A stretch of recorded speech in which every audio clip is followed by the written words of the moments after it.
స్వీకరించినందుకు చేయగలిగిన సత్తా ఉన్న మనోజ్ పరమహంస గారికి మనస్ఫూర్తిగా నా ధన్యవాదాలు. అలాగే ఎగ్జిక్యూటివ్ ప్రొడ్యూసర్ దయాకర్ రావు గారికి,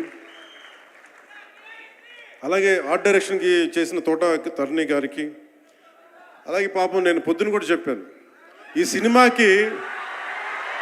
సినిమాకి ఎవరన్నా సరే ఎంతమంది క్యాస్టింగ్ ఉన్నారు ఈ రోజున.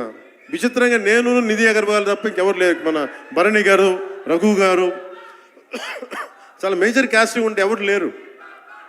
దానికి ఈ సినిమాని ఇన్ని రోజుల దాకా, గత నెల రోజుల నుంచి ఒంటి చేత్తోటి జనం మధ్యలో ఉండేలాగా నిధి అగర్వాల్ గారికి మనస్ఫూర్తిగా నేను ఆవిడని చూసి సిగ్గు తెచ్చుకొని నేను కూడా ఈ రోజున మాట్లాడాను.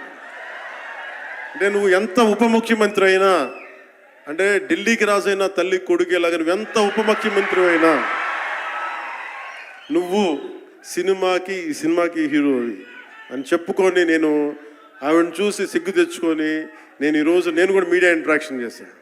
రేపు కూడా చేయబోతున్నా, ఎల్లుండి కూడా చేయబోతున్నా.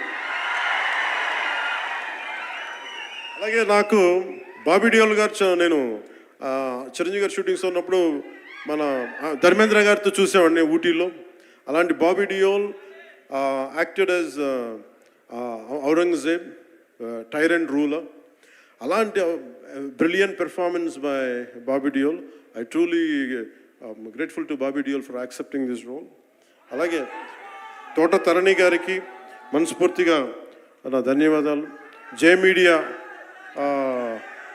మీడియా వారి సంస్థ అధిపతులు కూడా నా హృదయపూర్వక ధన్యవాదాలు. ముఖ్యంగా రేట్స్ ఇచ్చి 2 సంవత్సరాల క్రితం భీమ్లా నాయక్ రిలీజ్ అయినప్పుడు 10-15 రూపాయల టికెట్తో వచ్చినప్పుడు నేనేమన్నా, కానీ మీ కోరిక మేరకు ఈరోజు